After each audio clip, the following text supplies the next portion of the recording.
Hoje, Nosso Senhor permite a Tomé de lhe colocar os dedos nas chagas dele.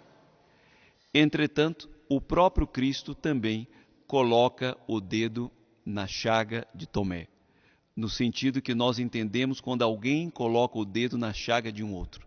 Tocou na ferida, mas ele tocou não para provocar, ele tocou para curar. E hoje, neste domingo, ele também vai tocar em algumas chagas, não para provocar, mas para curar. Por isso, prestai atenção na liturgia de hoje. É o domingo in albis, que significa dizer domingo vestido como vestido de alvo, da cor branca, porque nos primeiros tempos, aqueles que eram batizados na vigília da Páscoa ficavam a semana inteira vestidos de branco. Até chegar no domingo seguinte, que ainda era domingo da oitava, compareciam para participarem da Santa Missa vestidos de branco. E por tradição imemorável de séculos, a Igreja conservou esse costume, mas sobretudo conservou o nome, Domingo in albis, domingo vestido de branco.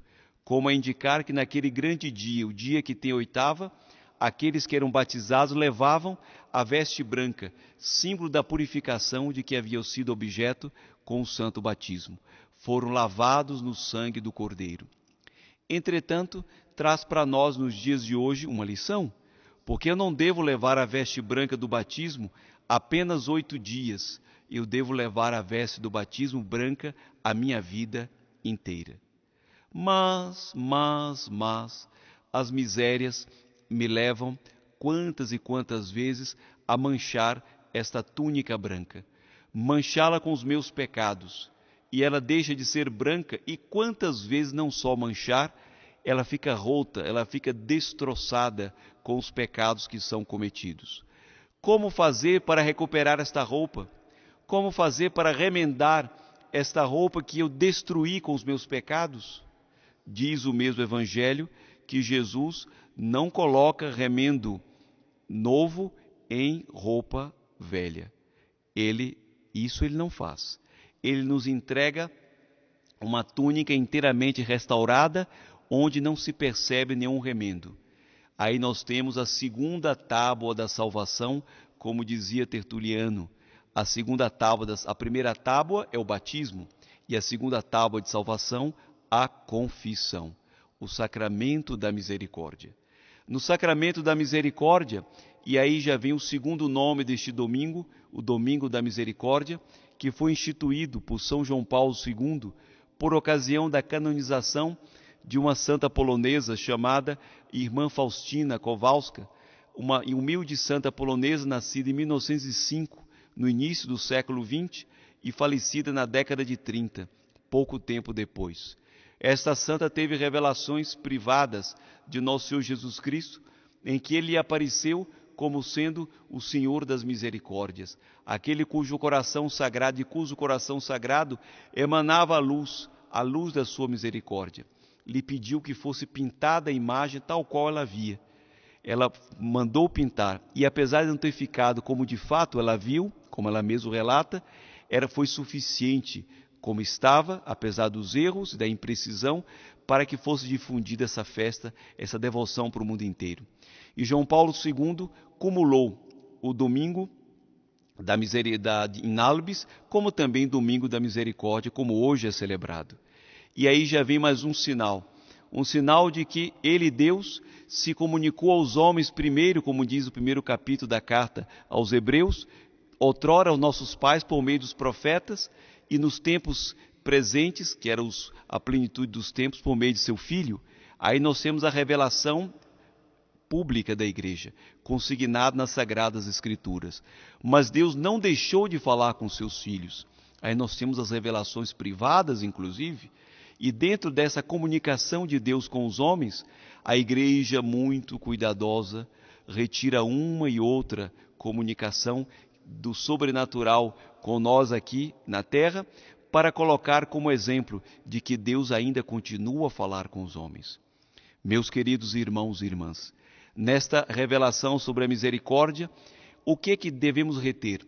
aquilo que nosso Senhor Jesus Cristo disse para a irmã Faustina: se os homens não aceitarem a minha misericórdia, jamais terão a paz. E esta paz que Jesus veio trazer aos homens quando entrou no cenáculo e eles, com medo, portas fechadas, atravessou a porta com seu corpo ressuscitado, soprou sobre eles sopro de vida, para justamente indicar que eles recebiam uma vida nova. Que vida nova era esta? A vida do perdão. Este perdão que ele concedeu aos discípulos e, mais ainda, o poder de continuar perdoando em nome dele, nosso Senhor Jesus Cristo. E aí vem a segunda parte da nossa meditação. O que significa este perdão que Deus nos dá para a humanidade inteira? Nós sabemos que quando um homem peca, ele fecha as suas portas para Deus. Sabemos que quando o homem peca, em primeiro momento ele se volta para as criaturas. É aquilo que se diz o pecado venial. Mas quando o pecado é grave, ele volta as costas para Deus. É o pecado mortal. Ele, voltando as costas para Deus, fecha as suas portas a ele, Deus nosso Senhor. Por quê? Porque preferiu a criatura ao Criador. Entretanto, estando fechadas as portas da alma, é necessário que ele, Deus, penetre naquele coração endurecido para soprar sobre este coração um novo sopro de vida.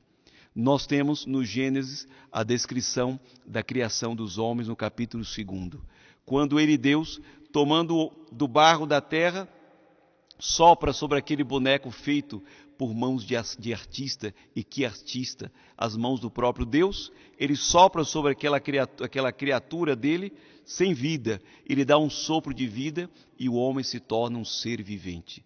Este mesmo sopro vamos encontrar depois, agora no Evangelho de São João, do Filho de Deus, o Verbo de Deus que se fez carne, ele mesmo Deus, sopra sobre a sua criatura para dar uma vida nova, a vida nova do perdão.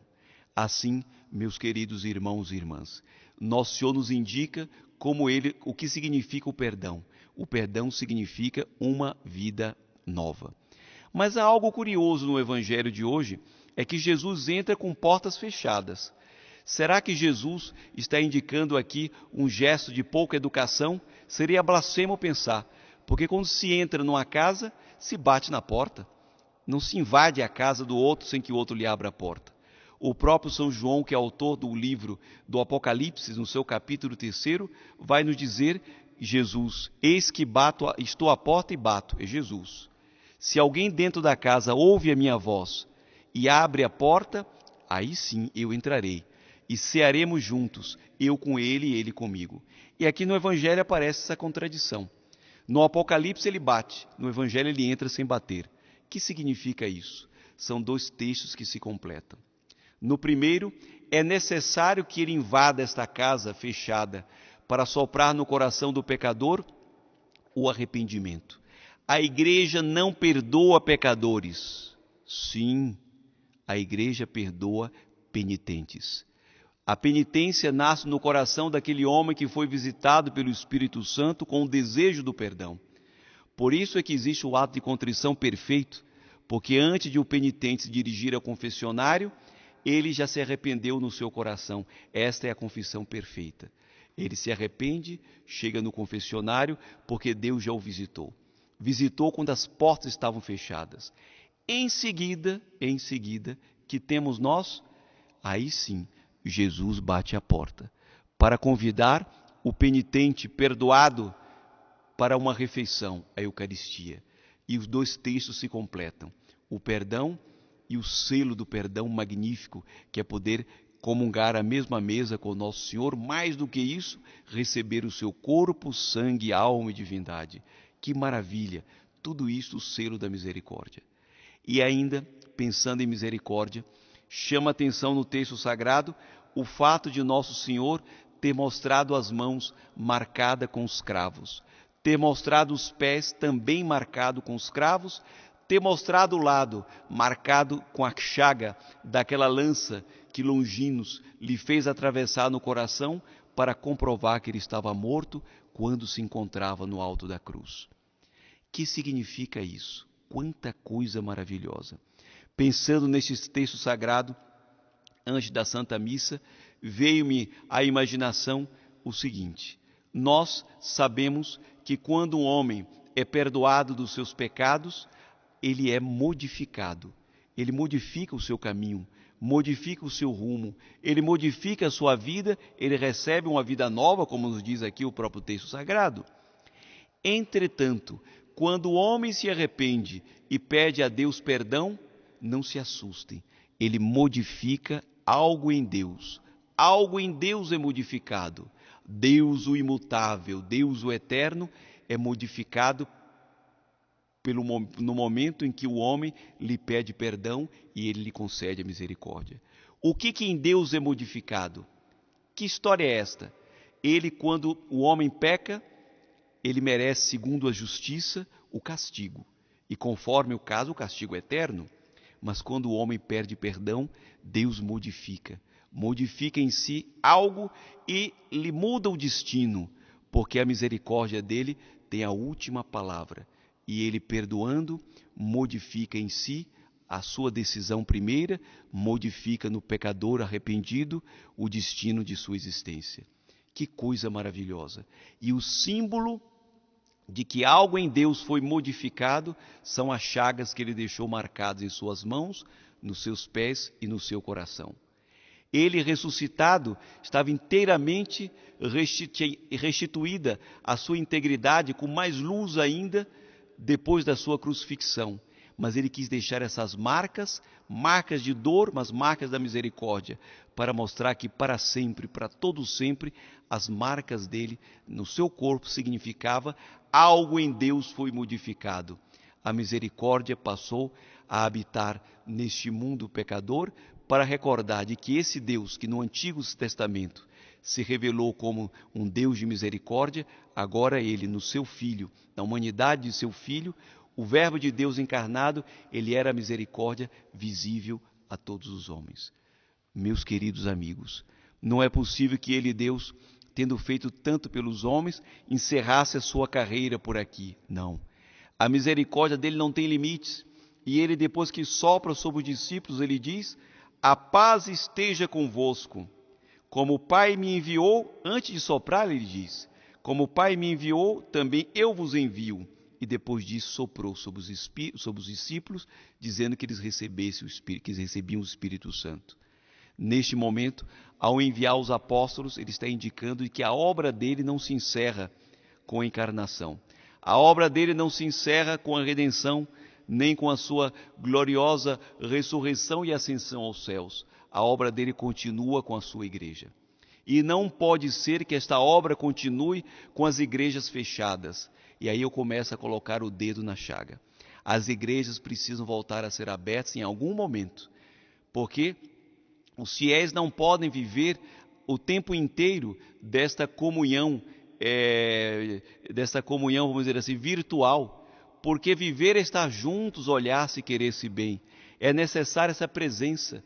É necessário que os fiéis possam novamente encontrar-se com o seu Criador, encontrar-se com o seu Redentor e receberem a Sagrada Eucaristia, receber o perdão dos seus pecados, voltarem à vida da Igreja. Este momento tão terrível que a humanidade passa, como diz São Pedro na sua epístola, que é a segunda leitura, haverá de alcançar para todos nós, depois da provação, louvor, honra e glória no dia da manifestação de nosso Senhor Jesus Cristo. Porque o amor que nós temos, que nós conservamos a Ele neste período de quarentena, haverá, e a aprovação dessa distância, haverá de ser para todos nós fonte de alegria indizível e gloriosa, no momento em que toda essa situação voltar à sua normalidade aparente, porque nada mais será normal. Meus queridos amigos, concluindo a palavra, não posso deixar de chamar a atenção para um fato, e aí mais um toque numa chaga, que chama atenção aqui no nosso Brasil. Nós estamos tendo uma preocupação extraordinária de preservar as vidas nesse período de pandemia, e devemos fazê-lo. E o mundo inteiro está preocupado. E por que este mesmo mundo, que está preocupado em evitar a pandemia e a morte, não se preocupa com a vida das pessoas que estão por nascer? E com toda facilidade estão dispostos a aprovarem o aborto? Por que não se preocupam com a vida que está por terminar e esquecem dos anciãos nos seus asilos ou até pensam em leis para eliminar esta vida? A vida tem que ser amada em qualquer circunstância. Não podemos agir de outro modo. E Ele, nosso Senhor, nos toca o dedo nessa chaga no dia de hoje, também nesse sentido, nos convidando a pensar em tudo isso e a refletir na sua divina misericórdia e a nos dar uma grande lição. A paz só se estabelecerá na humanidade inteira se os homens colocarem a Ele, nosso Senhor Jesus Cristo, no centro de todas as coisas. Ele entrou e se pôs no centro, diz o texto do Evangelho, para nos dar esta grande lição. Que Nossa Senhora nos ajude a compreender tudo isto. Proteja este Brasil e o mundo inteiro e traga de volta o perdão nos lares, agora nos lares, mas traga de volta igrejas abertas e para que os fiéis possam ter esse encontro com nosso Senhor Jesus Cristo. Louvado seja nosso Senhor Jesus Cristo, para sempre seja louvado.